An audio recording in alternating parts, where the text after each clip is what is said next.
भारत के अत्यंत लोकप्रिय और यशस्वी प्रधानमंत्री आदरणीय नरेंद्र मोदी जी,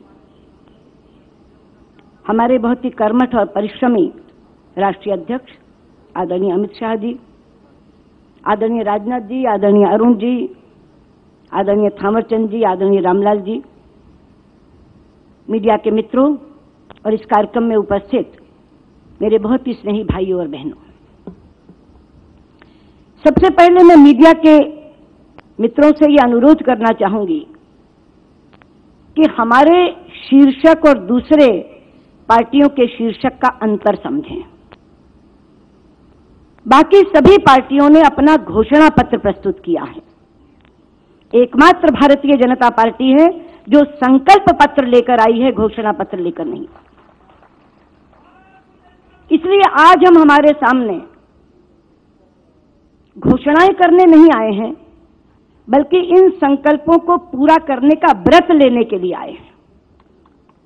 और मुझे विश्वास है कि देश हमारी बातों पर इसलिए भरोसा करेगा कि 2014 में जो हमने कहा उससे कहीं ज्यादा करके दिखाया है।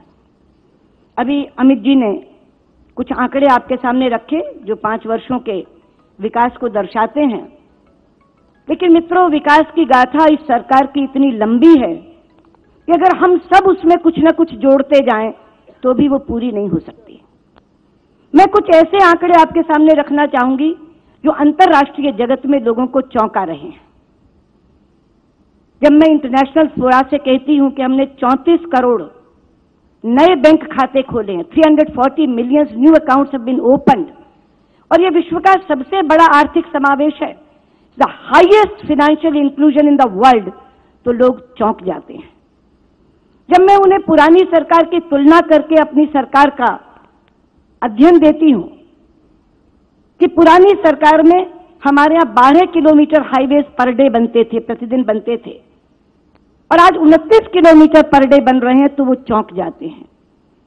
जब मैं उन्हें बताती हूं कि हमारे यहां रूरल रोड्स पिछली सरकार में 69 किलोमीटर प्रतिदिन 69 किलोमीटर पर डे बनती थी, और आज 134 किलोमीटर 134 किलोमीटर पर डे बन रही है, तो वो चौंक जाते हैं। जब मैं उन्हें डिजिटल इंडिया के अंदर की प्रगति बताती हूं कि पहले हमारे यहां केवल 59 गांव 59 villages were connected with optic fibre, और आज 1,16,000 गांवों में ऑप्टिक फाइबर बिक चुका है, तो वो चौंक जाते हैं। जब मैं उन्हें बताती हूं कि हमारे देश में कॉमन सर्विस सेंटर पहले 83,000 थे, 83,000, और अब 3 लाख से ज्यादा बन गए हैं, तो वो चौंक जाते हैं। जब मैं उन्हें बताती हूं कि पहले देश में मोबाइल फोन बनाने की केवल 2 फैक्ट्रियां थीं, आज भारत में 127 मोबाइल फैक्ट्रीज आर फंक्शनिंग, तो वो चौंक जाते हैं।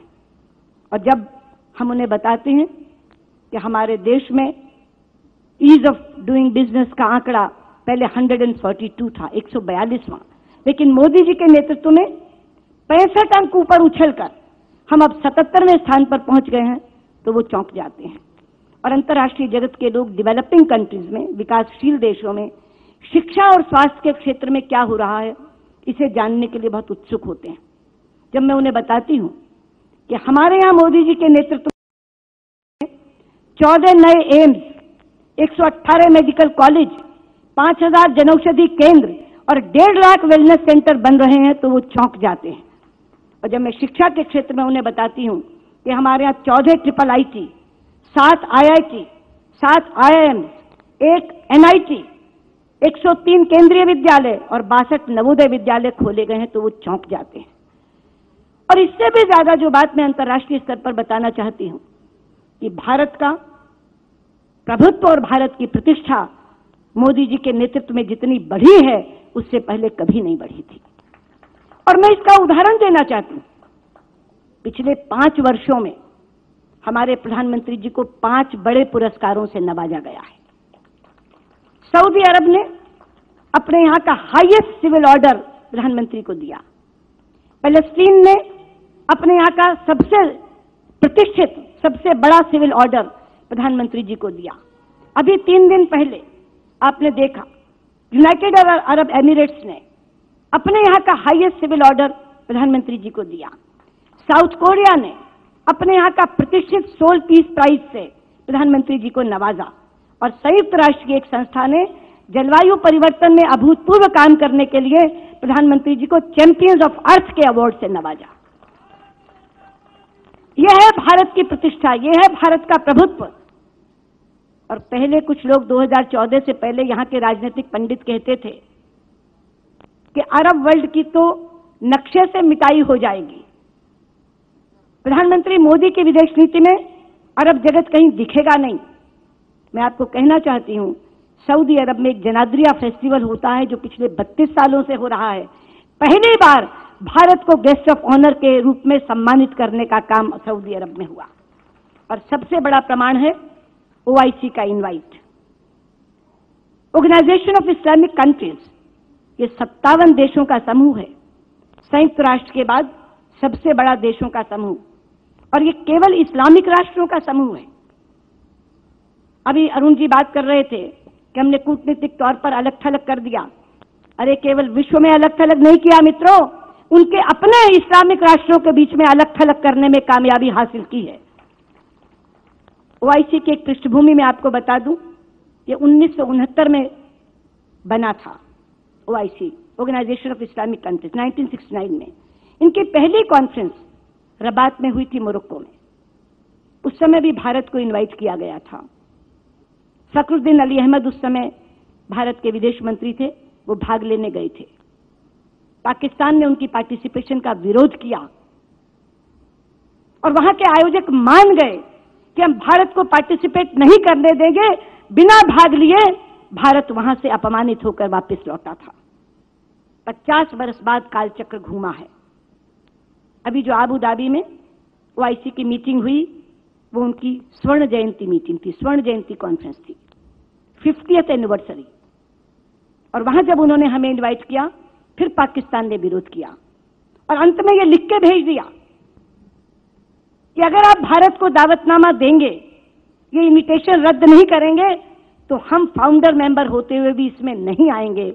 और यूएन ने उन्हें कहा, आपकी मर्जी, अगर आप नहीं आना चाहते तो मत आइए, लेकिन हम भारत के इनविटेशन को रद्द नहीं करेंगे। और आप सबने देखा कि पाकिस्तान की कुर्सी खाली थी और भारत मंच पर आसीन था। ये ऐसे ही नहीं हो गया। ये जो हमारे विपक्षी कहते हैं कि मोदी जी विदेश यात्रा जाते हैं, क्या लेकर आते हैं, ये है मोदी जी के विदेश यात्रा की उपलब्धि कि सारे देशों से उन्होंने इतने अच्छे रिश्ते बनाए हैं कि ओआईसी के 57 देशों में से 56 देशों ने कहा पाकिस्तान नहीं आता तो नहीं आए, लेकिन भारत का इनविटेशन रद्द नहीं किया जाएगा। इसलिए मैं आज आपसे कहने आई हूं कि देश हमारी हर बात पर विश्वास करेगा। पिछले 5 वर्षों के इतिहास में जो क्रेडिबिलिटी, जो विश्वसनीयता हमने कमाई है, उसी के आधार पर हम ये संकल्प पत्र लेकर आए हैं। लेकिन मैं मीडिया के मित्रों से एक और निवेदन करना चाहूंगी। जैसे वो शीर्षक का अंतर देखें, ऐसे ही वो हमारे संकल्प पत्र की तुलना बाकी पार्टियों के घोषणा पत्र से जरूर करें। मित्रों, हम राष्ट्र को पूर्ण रूप से सुरक्षित रखने की बात कर रहे हैं और कांग्रेस का मैनिफेस्टो कहता है हम देशद्रोह को, कानून को समाप्त कर देंगे, यानी वो देशद्रोह को अपराध मानने से इनकार कर रहे हैं। हम राजनीतिक स्थिरता के नाम पर मजबूत सरकार लाने की वकालत कर रहे हैं और वो गठबंधन के नाम पर मजबूर सरकार बनाने की वकालत कर रहे हैं। हम देश में अभूतपूर्व विकास की गंगा बहाने की बात कर रहे हैं और वो विकास के नाम पर पूरी तरह मौन साधे हुए हैं। हम लोक कल्याण के लिए हर वर्ग के कल्याण की बात कर रहे हैं, वो कुछ वर्गों के तुष्टीकरण की बात कर रहे हैं। मैं चाहूंगी कि मीडिया के मित्र एक तरफ हमारा संकल्प पत्र रखें, दूसरी तरफ दूसरी पार्टियों का घोषणा पत्र रखें, तो उन्हें पता चलेगा कि मोदी जी देश की नब्ज पहचानते हैं, राहुल गांधी देश की नब्ज नहीं पहचानते, बाकी पार्टियों के लोग देश की नब्ज नहीं पहचानते। तो जिन्होंने देश की नब्ज को समझकर, पहचानकर अपना संकल्प पत्र बनाया है, जनादेश उसी को मिलेगा। इसी विश्वास के साथ मैं अपनी बात समाप्त करती हूं और इस संकल्प पत्र पर आप टिप्पणी करें दूसरों की तुलना के साथ, ये पुनः निवेदन करती हूं। बहुत बहुत धन्यवाद। नमस्कार।